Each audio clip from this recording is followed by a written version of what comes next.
solve this radical equation, and this equation we'll be solving today. The cube root of quantity x plus 3 equals the square root of quantity x minus 1. I got this problem from an excellent math professor, Colombian professor julioprofe. His YouTube channel has about 4 million subscribers, approximately 2,000 times as many as mine. And I'm going to work out the problem in my way, which is going to be using English instead of Spanish. But there's some other differences we have as well, but I hope this will be helpful to you. And I like this problem because it uses a lot of the things we've gone over this year in pre-calculus. So it's a kind of an opportunity to bring it all together. So we have the original equation written out in radical form. And the first thing I'm going to do is rewrite this equation in rational form. And in rational form, the cube root is the same as the rational power of 1/3. And the square root is the same as the rational power of 1/2.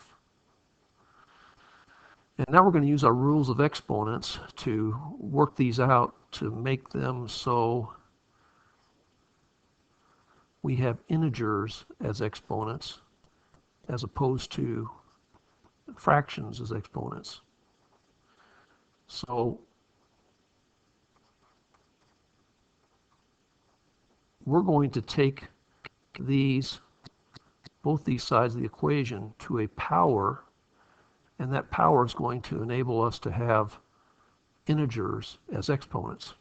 So if we take this to the power of 6 on each side, what we're going to end up with is quantity x plus 3 to the power of 1/3 times 6, so that would be to the power of 2. And on the right side, it's going to be x minus 1 to the power of 1/2 times 6, which is the third power.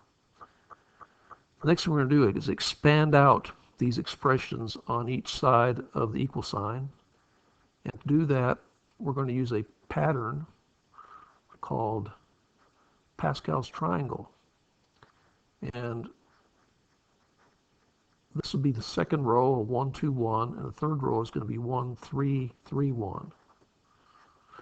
And so on the left side, we have a squared situation. So just squaring this out, we're going to have on the left side x squared plus 2 times 3 times x, so it's going to be plus 6x plus 3 squared, which is 9. So very standard. I'm sure you've done that a lot. Now on this right side, we're going to have this 1, 3, 3, 1 pattern. So we're going to have 1x cubed.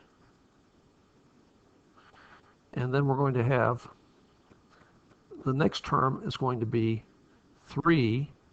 That's where this 3 comes from. We're going to have x squared. And then we're going to have times -1 to the 1 power, which is going to be -1.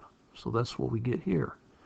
And the next term we're going to have is 3 again times x, and then we're going to have times -1 squared, which is going to be +1.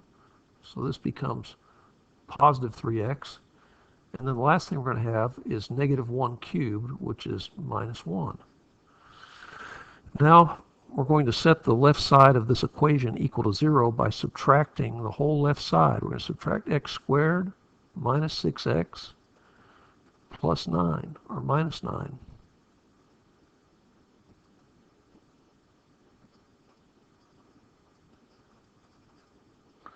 And we're going to do the same thing on the right side of the equation. We're going to have minus x squared minus 6x minus 9.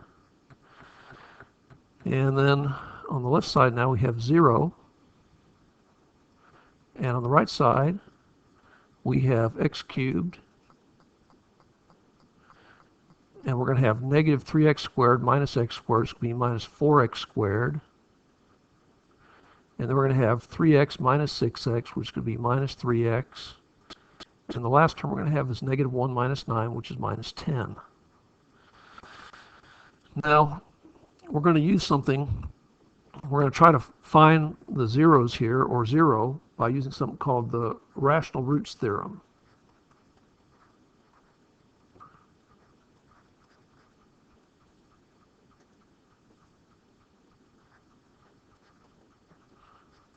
And rational roots theorem is,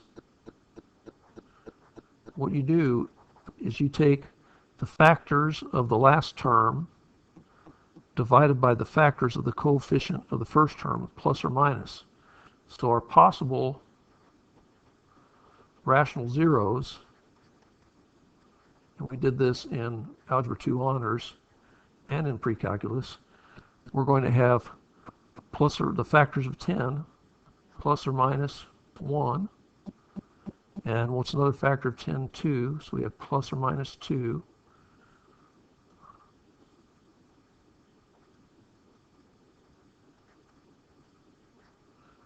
Then we're going to have plus or minus 5, and then plus or minus 10. So our answer or answers are going to probably come from one or more of these numbers. And we're going to try these different numbers using something called the remainder theorem. And the remainder theorem is that if we plug in a possible rational zero and the value of that expression is 0, then that is a real zero. So we're going to try these in order. We're going to try 1, and to do that, we're going to have 0. Well, actually, I'm going to put in, using the function here, we're going to have 1 cubed minus 4 times 1 squared minus 3 times 1 minus 10. So we're going to have 1 minus 4, which is negative 3, minus 3, that makes negative 6, minus 10 is negative 16. And that is not equal to 0, so 1 is not a rational zero for this particular polynomial. Now we're going to try negative 1. So we have put in negative 1. So we have negative 1 cubed minus 4 times negative 1 squared minus 3 times negative 1 minus 10. And what is that equal to? Well, negative 1 minus 4, so that's going to be negative 5, and negative 5 plus 3, that's going to be negative 2 minus 10 is negative 12, and again, that is not equal to 0. So we've tried 1 and negative 1. Now we're going to try 2. So we get 2 cubed minus 4 times 2 squared minus 3 times 2 minus 10. And what does that equal to? We have 8 minus 4 times 4. So 8 minus 16 is negative 8. Negative 8 minus 2 is negative 14, minus 10 is going to be negative 24. And that is not equal to 0, so that doesn't work out. Now I'm going to work up here at the top. We're going to try negative 2. So we're going to have negative 2 cubed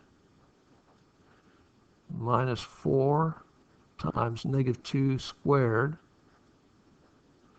minus 3 times negative 2 and finally minus 10. And see what that is equal to. We have negative 8 minus 4 times 4. So negative 8 minus 16 is negative 24. We're going to have minus negative 3 times negative 2. So that's going to be negative 24 plus 6 will be negative 18 minus 10 is negative 28, which again is not equal to 0. Now we're going to try 5. And that's what this is going to look like. We're going to have 5 cubed minus 4 times 5 squared minus 3 times 5 minus 10. And let's see what that is equal to.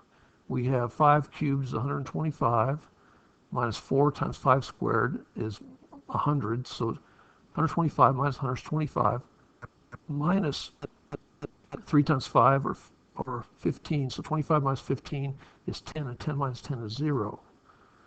So 5 is a real solution.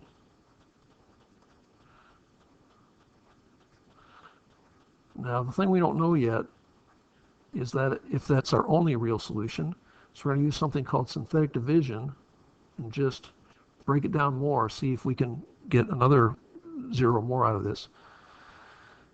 And you can probably see right now that that might be it, because 2 is not it. So that's probably going to be it. But let's just go ahead and show you what that looks like. We put in 5, and we have the polynomial here, 1x cubed minus 4x squared minus 3x minus 10. So we bring the 1 down. So we're going to have 1x squared. 5 times 1 is 5. Negative 4 plus 5 is 1. 5 times 1 is 5. Negative 3 plus 5 is 2. 5 times 2 is 10. And our remainder is 0. So we have is x squared plus x plus 2.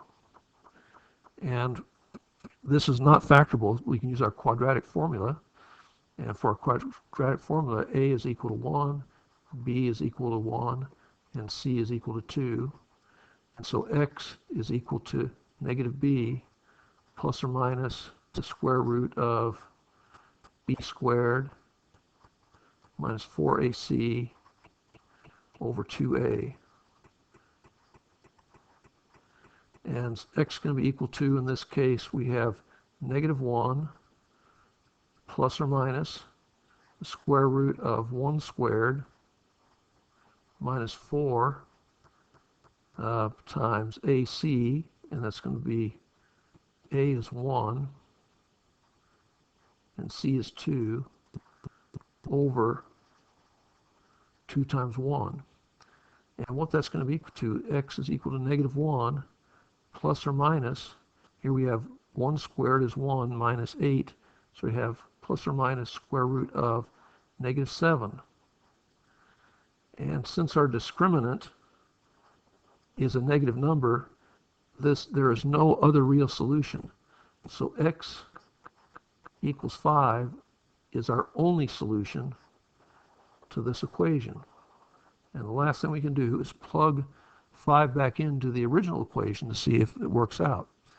So back to the original equation, the cube root of 5 plus 3, that would be the cube root of 8, which is 2.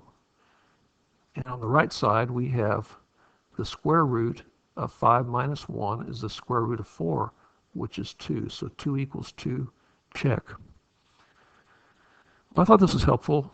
It went over quite a few things. Good luck. Take care.